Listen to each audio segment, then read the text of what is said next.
Hi, ladies and gentlemen, welcome back. We are going to continue our discussion on the immune system today by picking up talking about your third line of defense or your targeted defenses. So, what we're really going to be talking about here is your adapted or your acquired immunity. And this is the type of immune response that now can recognize and defend not only against specific pathogens, but it can also take care of cancer cells, as well as certain chemicals that either just exist in your body or things like toxins produced by bacteria, for example.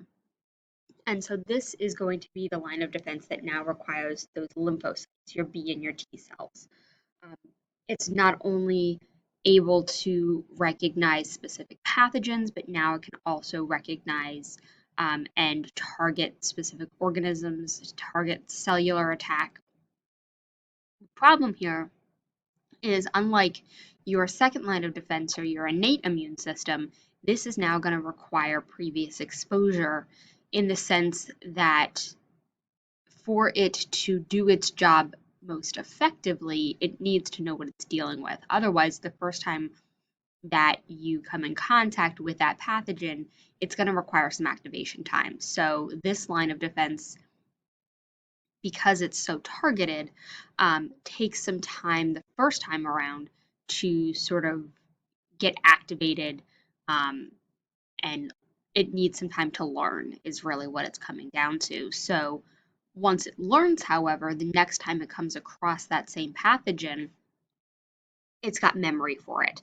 And so subsequent exposures, this line of defense is going to mount an immune response much quicker and much stronger.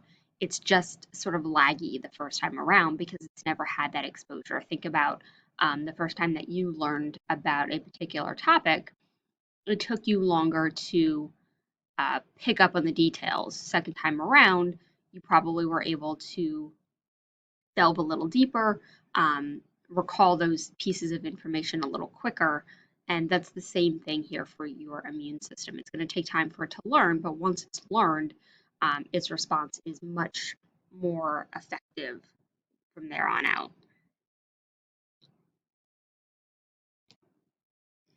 So let's just take a moment to step back and compare the two defenses. So when we talk about your innate immunity, right, this is your second line of defense, also your barriers.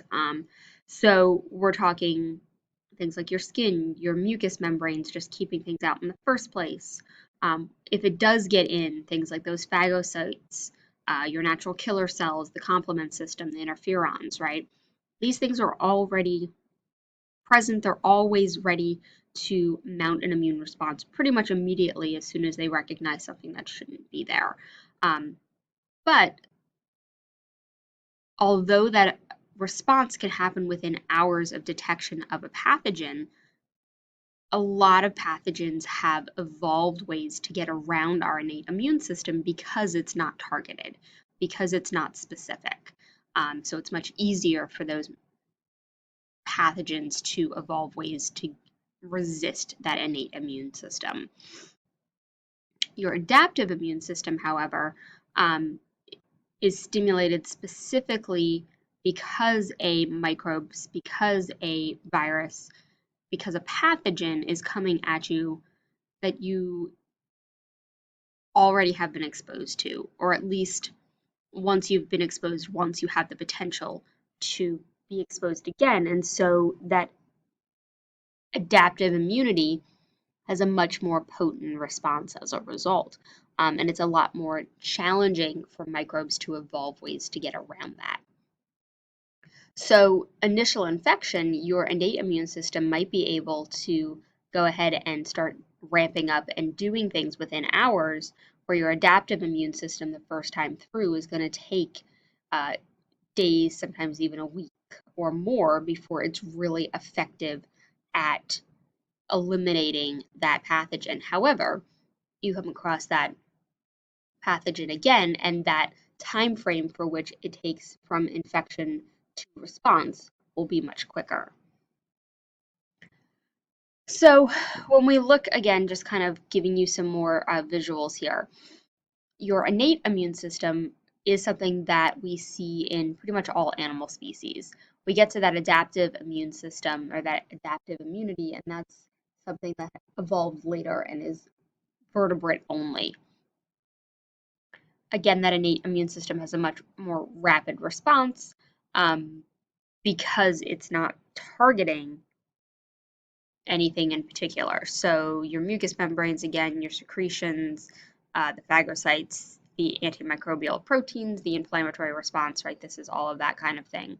And so all animals actually have that level of immunity. We get to the vertebrates though, and then we can talk about your adaptive immunity.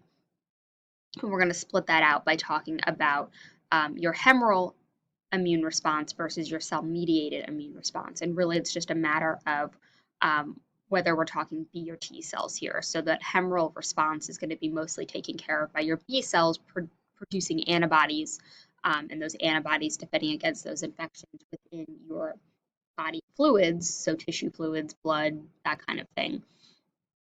Where your cell-mediated response is much more taken care of by your T cells, cytotoxic cells then defend against infections within your body cells.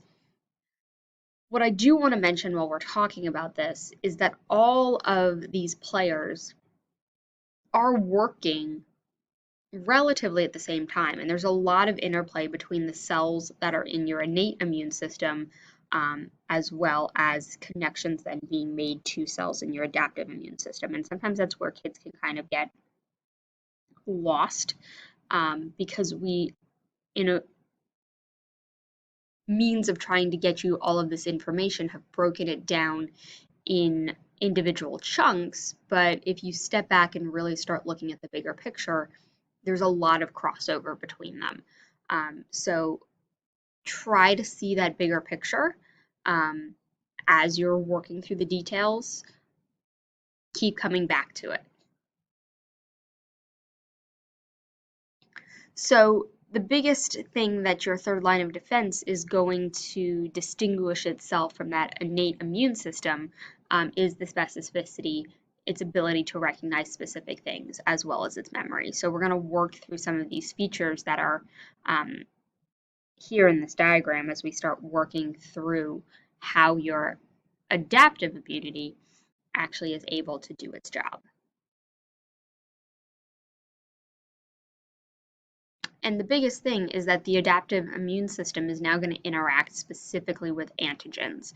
And remember, those antigens are things that are found on the surfaces of pathogens. They're also found on the surfaces of other cells and other materials as well. But they're proteins mostly, sometimes carbohydrates or some combination thereof, that are recognized by your immune system as a way to sort of tag what that is.